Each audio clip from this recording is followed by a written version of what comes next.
بسم الله الرحمن الرحيم ياسين والقرآن الحكيم إنك لمن المرسلين على صراط مستقيم تنزيل العزيز الرحيم لتنذر قوما ما أنذر آباؤهم فهم غافلون لقد حق القول على أكثرهم فهم لا يؤمنون إنا جعلنا في أعناقهم أغلالا فهي إلى الأذقان فهم مقمحون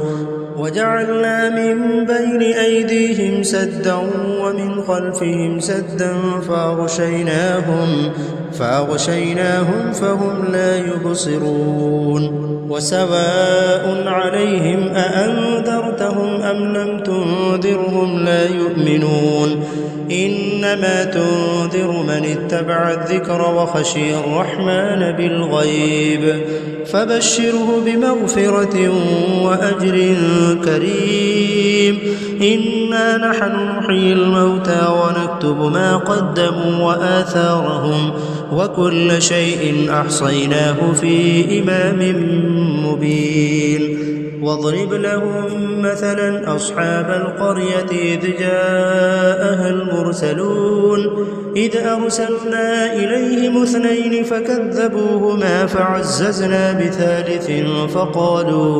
فقالوا إنا إليكم مرسلون قالوا ما أنتم إلا بشر مثلنا وما أنزل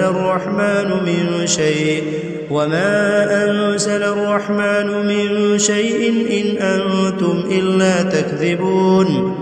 قالوا ربنا يعلم إنا إليكم لمرسلون وما علينا إلا البلاغ المبين قالوا إنا تطيرنا بكم لئن لم تنتهوا لنرجمنكم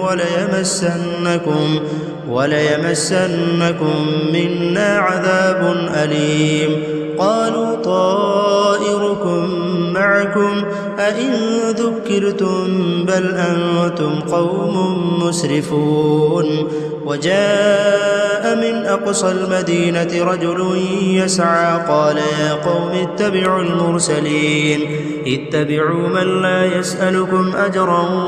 وهم مهتدون وما لي لا أعبد الذي فطرني وإليه ترجعون أأتخذ من دونه آلهة إن يردني الرحمن بضر لا تغن عني شفاعتهم شيئا ولا ينقذون إني إذا لفي ضلال مبين إني آمنت بربكم فاسمعون قيل ادخل الجنة قال يا ليت قومي يعلمون بما غفر لي ربي وجعلني من المكرمين وما أنزلنا على قومه من بعده من جند من السماء وما كنا منزلين إن كانت إلا صيحة واحدة فإذا هم خامدون يا حسرة على العباد ما يأتيهم من رسول إلا كانوا به يستهزئون ألم يروا كم أهلكنا قبلهم من القرون أنهم إليهم لا يرجعون وإن كل لما جميع لدينا محضرون وآية لهم الأرض الميتة وأحييناها وأخرجنا منها حبا فمنه يأكلون وجعلنا فيها جنات من نخيل وأعناب وفجرنا فيها من العيون ليأكلوا من ثمره وما عملته أيديهم أفلا يشكرون سبحان الذي خلق الأزواج كلها مما تنبت الأرض ومن أنفسهم ومما لا يعلمون وآية لهم الليل نسلخ منه النهار فإذا هم مظلمون والشمس تجري لمستقر لها ذلك تقدير العزيز العليم والقمر قدرناه منازل حتى عاد كالعرجون القديم لا الشمس ينبغي لها أن تدرك القمر ولا الليل سابق النهار وكل في فلك يسبحون وآية لهم أنا حملنا ذريتهم في الفلك المشحون وخلقنا لهم من مثله ما يركبون وإن نشأ نغرقهم فلا صريخ لهم ولا هم ينقذون إلا رحمة منا ومتاعا إلى حين وإذا قيل لهم اتقوا ما بين أيديكم وما خلفكم لعلكم ترحمون وما تأتيهم من آية من آيات ربهم إلا كانوا عنها معرضين وإذا قيل لهم أنفقوا مما رزقكم الله قال الذين كفروا للذين آمنوا أنطعم من لو يشاء الله أطعمه إن أنتم إلا في ضلال مبين ويقولون متى هذا الوعد إن كنتم صادقين ما ينظرون إلا صيحة واحدة تأخذهم وهم يخصمون فلا يستطيعون توصية ولا إلى أهلهم يرجعون ونفخ في الصور فإذا هم من الأجداث إلى ربهم ينسلون قالوا يا ويلنا من بعثنا من مرقدنا هذا ما وعد الرحمن وصدق المرسلون إن كانت إلا صيحة واحدة فإذا هم جميع لدينا محضرون فاليوم لا تظلم نفس شيئا ولا تجزون إلا ما كنتم تعملون إن أصحاب الجنة اليوم في شغل فاكهون هم وأزواجهم في ظلال على الأرائك متكئون لهم فيها فاكهة ولهم ما يدعون سلام قولا من رب رحيم وامتازوا اليوم أيها المجرمون ألم عاهد إليكم يا بني آدم ألا تعبدوا الشيطان إنه لكم عدو مبين وأن اعبدوني هذا صراط مستقيم ولقد أضل منكم جبلا كثيرا أفلم تكونوا تعقلون هذه جهنم التي كنتم توعدون اصلوها اليوم بما كنتم تكفرون اليوم نختم على أفواههم وتكلمنا أيديهم وتشهد أرجلهم بما كانوا يكسبون ولو نشاء لطمسنا على أعينهم فاستبقوا الصراط فأنى يبصرون ولو نشاء لمسخناهم على مكانتهم فما استطاعوا مضيا ولا يرجعون ومن نعمره ننكسه في الخلق أفلا يعقلون وما علمناه الشعر وما ينبغي له إن هو إلا ذكر وقرآن مبين لينذر من كان حيا ويحق القول على الكافرين أولم يروا أنا خلقنا لهم مما عملت أيدينا أنعاما فهم لها مالكون وذللناها لهم فمنها ركوبهم ومنها يأكلون ولهم فيها منافع ومشارب وفلا يشعرون واتخذوا من دون الله آلهة لعلهم ينصرون لا يستطيعون نصرهم وهم لهم جند محضرون فلا يحزنك قولهم إنا نعلم ما يسرون وما يعلنون أولم ير الإنسان أنا خلقناه من نطفة فإذا هو خصيم مبين وضرب لنا مثلا ونسي خلقه قال من يحيي العظام وهي رميم قل يحييها الذي أنشأها أول مرة وهو بكل خلق عليم الذي جعل لكم من الشجر الأخضر نارا فإذا أنتم منه توقدون أوليس الذي خلق السماوات والأرض بقادر على أن يخلق مثلهم بلى وهو الخلاق العليم إنما أمره إذا أراد شيئا أن يقول له كن فيكون فسبحان الذي بيده ملكوت كل شيء وإليه ترجعون. بسم الله الرحمن الرحيم. الرحمن علم القرآن خلق الإنسان علمه البيان. الشمس والقمر بحسبان والنجم والشجر يسجدان والسماء رفعها ووضع الميزان ألا تطغوا في الميزان وأقيموا الوزن بالقسط ولا تخسروا الميزان. والأرض وضعها للأنام فيها فاكهة والنخل ذات الأكمام والحب ذو العصف والريحان فبأي آلاء ربكما تكذبان. خلق الإنسان من صلصال كالفخار وخلق الجان من مارج من نار فبأي آلاء ربكما تكذبان. رب المشرقين ورب المغربين فبأي آلاء ربكما تكذبان. مرج البحرين يلتقيان بينهما برزخ لا يبغيان فبأي آلاء ربكما تكذبان. يخرج منهما اللؤلؤ والمرجان فبأي آلاء ربكما تكذبان. وله الجوار المنشآت في البحر كالأعلام فبأي آلاء ربكما تكذبان. كل من عليها فان ويبقى وجه ربك ذو الجلال والإكرام فبأي آلاء ربكما تكذبان. يسأله من في السماوات والأرض كل يوم هو في شأن فبأي آلاء ربكما تكذبان. سنفرغ لكم أيها الثقلان فبأي آلاء ربكما تكذبان. يا معشر الجن والإنس إن استطعتم أن تنفذوا من أقطار السماوات والأرض فانفذوا لا تنفذون إلا بسلطان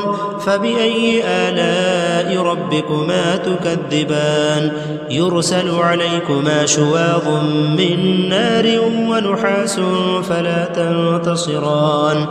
فبأي آلاء ربكما تكذبان. فإذا انشقت السماء فكانت وردة كالدهان فبأي آلاء ربكما تكذبان. فيومئذ لا يسأل عن ذنبه إنس ولا جان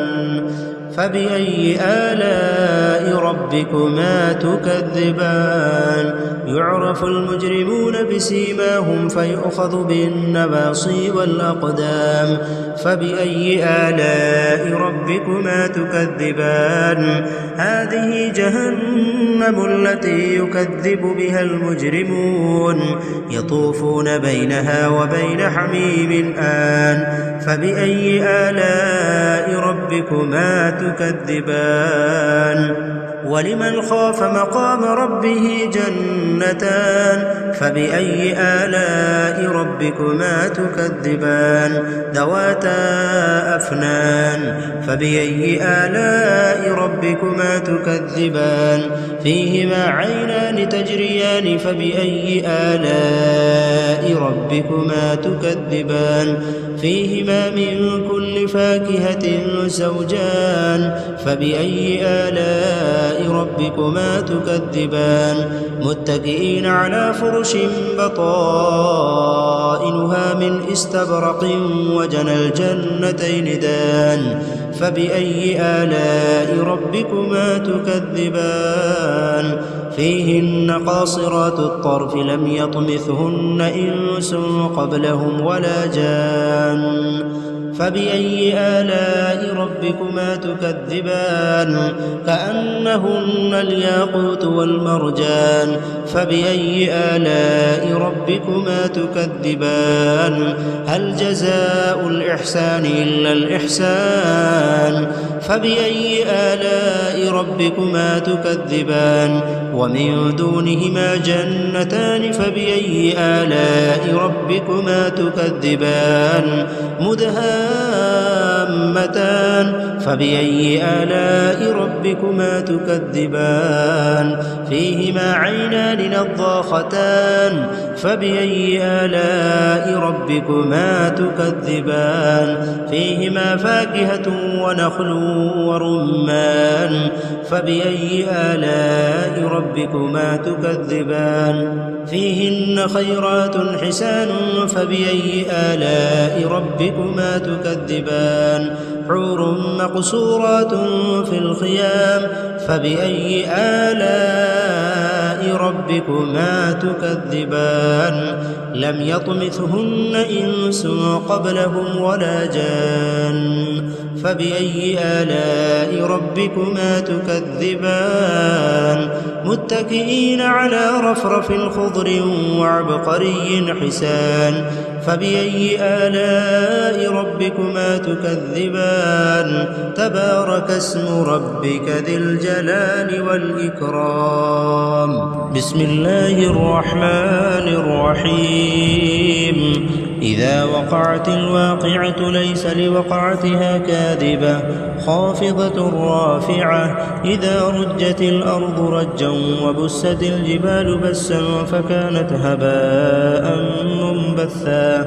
وكنتم أزواجا ثلاثة فأصحاب الميمنة ما أصحاب الميمنة وأصحاب المشأمة ما أصحاب المشأمة والسابقون السابقون أولئك المقربون في جنات النعيم ثلة من الأولين وقليل من الآخرين على سرر موضونة متكئين عليها متقابلين يطوف عليهم ولدان مخلدون بأكواب وأباريق وكأس من معين لا يصدعون عنها ولا ينزفون وفاكهة مما يتخيرون ولحم طير مما يشتهون وحور عين كأمثال اللؤلؤ المكنون جزاء بما كانوا يعملون لا يسمعون فيها لغوا ولا تأثيما إلا قيلا سلاما سلاما وأصحاب اليمين ما أصحاب اليمين في سدر مخضود وطلح منضود وظل ممدود وماء مسكوب وفاكهة كثيرة لا مقطوعة ولا ممنوعة وفرش مرفوعة إنا أنشأناهن إنشاء فجعلناهن أبكارا عربا أترابا لأصحاب اليمين ثلة من الأولين وثلة من الآخرين وأصحاب الشمال ما أصحاب الشمال في سموم وحميم وظل من يحموم لا بارد ولا كريم إنهم كانوا قبل ذلك مترفين وكانوا يصرون على الحنث العظيم وكانوا يقولون أئذا متنا وكنا ترابا وعظاما أئنا لمبعوثون أو آباؤنا الأولون قل إن الأولين والآخرين لمجموعون إلى ميقات يوم معلوم ثم إنكم أيها الضالون المكذبون لآكلون من شجر من زقوم فمالئون منها البطون فشاربون عليه من الحميم فشاربون شرب الهيم هذا نزلهم يوم الدين نحن خلقناكم فلولا تصدقون أفرأيتم ما تمنون أأنتم تخلقونه أم نحن الخالقون نحن قدرنا بينكم الموت وما نحن بمسبوقين على أن نبدل أمثالكم وننشئكم فيما لا تعلمون ولقد علمتم النشأة الأولى فلولا تذكرون أفرأيتم ما تحرثون أأنتم تزرعونه أم نحن الزارعون لو نشاء لجعلناه حطاما فظلتم تفكهون إنا لمغرمون بل نحن محرومون أفرأيتم الماء الذي تشربون أأنتم أنزلتموه من المزن أم نحن المنزلون لو نشاء جعلناه أجاجا فلولا تشكرون أفرأيتم النار التي تورون أأنتم أنشأتم شجرتها أم نحن المنشئون نحن جعلناها تذكرة ومتاعا للمقوين فسبح باسم ربك العظيم فلا أقسم بمواقع النجوم وإنه لقسم لو تعلمون عظيم إنه لقرآن كريم في كتاب مكنون لا يمسه إلا المطهرون تنزيل من رب العالمين أفبهذا الحديث أنتم مدهنون وتجعلون رزقكم أنكم تكذبون فلولا إذا بلغت الحلقوم وأنتم حينئذ تنظرون ونحن أقرب إليه منكم ولكن لا تبصرون فلولا إن كنتم غير مدينين ترجعونها إن كنتم صادقين فأما إن كان من المقربين فروح وريحان وجنة نعيم وأما إن كان من أصحاب اليمين فسلام لك من أصحاب اليمين وأما إن كان من المكذبين الضالين فنزل من حميم وتصلية جحيم إن هذا لهو حق اليقين فسبح باسم ربك العظيم بسم الله الرحمن الرحيم تبارك الذي بيده الملك وهو على كل شيء قدير الذي خلق الموت والحياة ليبلوكم أيكم أحسن عملا وهو العزيز الغفور الذي خلق 7 سماوات طباقا ما ترى في خلق الرحمن من تفاوت فارجع البصر هل ترى من فطور ثم ارجع البصر كرتين ينقلب إليك البصر خاسئا وهو حسير ولقد زينا السماء الدنيا بمصابيح وجعلناها رجوما للشياطين وأعتدنا لهم عذاب السعير وللذين كفروا بربهم عذاب جهنم وبئس المصير إذا ألقوا فيها سمعوا لها شهيقا وهي تفور تكاد تميز من الغيظ كلما ألقي فيها فوج سألهم خزنتها ألم يأتكم نذير قالوا بلى قد جاءنا نذير فكذبنا وقلنا ما نزل الله من شيء